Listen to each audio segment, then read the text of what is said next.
ಮಹಾರಾಷ್ಟ್ರ ಮತ್ತು ಕಲಬುರಗಿ ಭಾಗದಲ್ಲಿ ನಿರಂತರವಾದ ಮಳೆ ಆಗ್ತಾ ಇದೆ. ಇದರಿಂದ ಸಾಕಷ್ಟು ಅನಾಹುತಗಳು ಕೂಡ ಆಗಿದೆ. ಯಾದಗಿರಿ ಜಿಲ್ಲೆಯಲ್ಲಂತೂ ಭೀಮಾ ತೀರದಲ್ಲಿ ಪ್ರವಾಹ ಪರಿಸ್ಥಿತಿ. ಯಾದಗಿರಿ ಜಾಕ್ವೆಲ್ ಮುಳುಗಡೆ ಹಂತಕ್ಕೆ ಬಂದಿದೆ.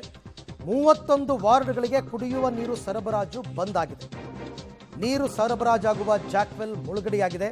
ಹೀಗಾಗಿ ಭೀಮಾ ನದಿ ತೀರದಲ್ಲಿರ್ತಕ್ಕಂಥ ಸ್ಮಶಾನ ಅದು ಜಲಾವೃತ. ನಿಮಗೆ ಭೀಮಾ ನದಿಗೆ ಮೊನ್ನೆನೇ 3,40,000 ಕ್ಯೂಸೆಕ್ ನೀರನ್ನು ಬಿಟ್ಟಿದೆ. ಹಾಗಾಗಿ ಭೀಮಾ ನದಿ ಹರಿತಕ್ಕಂಥ ಎಲ್ಲ ಜಿಲ್ಲೆಗಳಲ್ಲೂ ಪ್ರವಾಹದ ಪರಿಸ್ಥಿತಿನೇ. ಈಗ 31 ವಾರ್ಡ್ಗಳಿಗೆ ನೀರು ಸರಬರಾಜು ಮಾಡ್ತಕ್ಕಂಥ ಆ ಜಾಕ್ವೆಲ್ ಮುಳುಗಡೆಯಾಗಿರೋದ್ರಿಂದ ನೀರು ಕುಡಿಯೋದನ್ನು ನೋಡಿ, ಅಷ್ಟೇ ನೀರು ಬಂದರೂ ಕುಡಿಯೋ ನೀರನ್ನು ಬಂದ್ ಮಾಡಿದ್ದಾರೆ. ಯಾಕೆಂದರೆ ಜಾಕ್ವೆಲ್ ಮುಳುಗಡೆಯಾಗಿದೆ. ಆಮೇಲೆ ಸ್ಮಶಾನ, ಹೀಗೆ ಅದೇ ನದಿ ಪಾತ್ರದಲ್ಲಿ ಏನೇನು ಬರ್ತವೋ ಅದು ಗ್ರಾಮಗಳಾಗಿರಬಹುದು, ಸ್ಮಶಾನ ಆಗಿರಬಹುದು, ಜಮೀನಾಗಿರಬಹುದು, ಕಾಡಾಗಿರಬಹುದು, ಎಲ್ಲ ಕಡೆ ತನ್ನ ವಿಸ್ತರತೆಯನ್ನು ವಿಸ್ತರಿಸ್ಕೊಂಡು ಹೋಗುತ್ತೆ ಭೀಮಾ ನದಿ. ಹಾಗಾಗಿ ಪ್ರವಾಹದ ಪರಿಸ್ಥಿತಿ ಬಂದಿದೆ.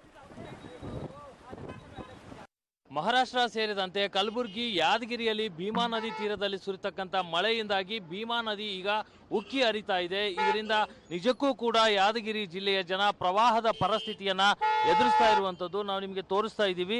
ಭೀಮಾ ನದಿ ಎಷ್ಟರ ಮಟ್ಟಿಗೆ ಉಕ್ಕಿ ಹರಿತಾ ಇದೆ ಅನ್ನುವಂಥದ್ದು ನಿಜಕ್ಕೂ ಸುಮಾರು 6 ವರ್ಷಗಳ ಬಳಿಕ ಇಂತಹ ಒಂದು ಪ್ರವಾಹ ಪರಿಸ್ಥಿತಿಯನ್ನ ಯಾದಗಿರಿ ಜಿಲ್ಲೆಯ ಜನ ಅನುಭವಿಸ್ತಾ ಇರುವಂಥದ್ದು.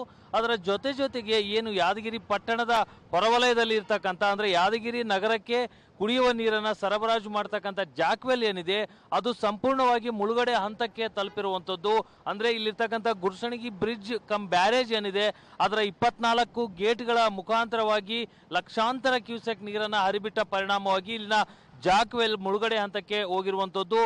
ಯಾದಗಿರಿ ನಗರದ ಏನು 31 ವಾರ್ಡ್ಗಳಿದೆ ಅದಕ್ಕೆ ನೀರನ್ನು ಇಲ್ಲಿಂದನೇ ಸರಬರಾಜು ಮಾಡುವಂಥದ್ದು. ಆದರೆ ಈಗ ಅಲ್ಲಿಗೆ ಸಿಬ್ಬಂದಿ ಹೋಗದ ಪರಿಸ್ಥಿತಿ ನಿರ್ಮಾಣ ಆಗಿರೋದ್ರಿಂದ ಈಗಾಗಲೇ ನಾವು ನೋಡ್ತಾ ಇದ್ದೀವಿ ವಿದ್ಯುತ್ ಕಂಬಗಳು ಕೂಡ ಮುಳುಗಡೆ ಹಂತದಲ್ಲಿರುವಂಥದ್ದು, ಅಲ್ಲಿರ್ತಕ್ಕಂಥ ಮೋಟಾರ್ಗಳು ಈಗಾಗಲೇ ಮುಳುಗಡೆ ಆಗಿರುವಂಥದ್ದು, ಅಲ್ಲಿ ಸಿಬ್ಬಂದಿ ಯಾವುದೇ ರೀತಿಯಲ್ಲೂ ಕೂಡ ಹೋಗ್ಲಿಕ್ಕೆ ಅವಕಾಶ ಇಲ್ಲದೆ ಇರೋದ್ರಿಂದ ಕಳೆದ 2 ದಿನಗಳಿಂದ ಯಾದಗಿರಿ ನಗರಕ್ಕೆ ನೀರು ಸರಬರಾಜು ಬಂದ್ ಆಗಿರುವಂಥದ್ದು. ಹೀಗಾಗಿ ಒಂದು ಕಡೆ ಪ್ರವಾಹದ ಪರಿಸ್ಥಿತಿ ಇದ್ರೆ ಇನ್ನೊಂದು ಕಡೆ ಯಾದಗಿರಿ ನಗರದ ಜನಕ್ಕೆ ಕುಡಿಯುವ ನೀರು ಮತ್ತು ಬಳಕೆ ಮಾಡುವ ನೀರಿನ ಕೊರತೆ ಎದುರಾಗಿರುವಂಥದ್ದು. ನಾವಿಲ್ಲಿ ಈ ಜಾಕ್ವೆಲ್ನ ಸಿಬ್ಬಂದಿಯನ್ನ ನಾವು ಮಾತಾಡ್ಸೋಣ.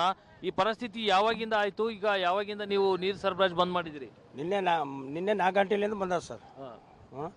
ಮತ್ತು ನಮ್ದು ಹೋಗ್ಲಕ್ ದಾರಿ ಅಲ್ರಿ, ಅಲ್ಲಿ ಪಂಪ್ ಗೋಡ್ ಚಾಲವ ಸ್ವಲ್ಪ ಹಿಡಿದ ಮೇಲೆ ಹೋಗ್ತಿತ್ತು ತಡಗ. ಈ ಮುಂಚೆ ಯಾವಾಗಾದ್ರೂ ಈ ತರ ಪರಿಸ್ಥಿತಿ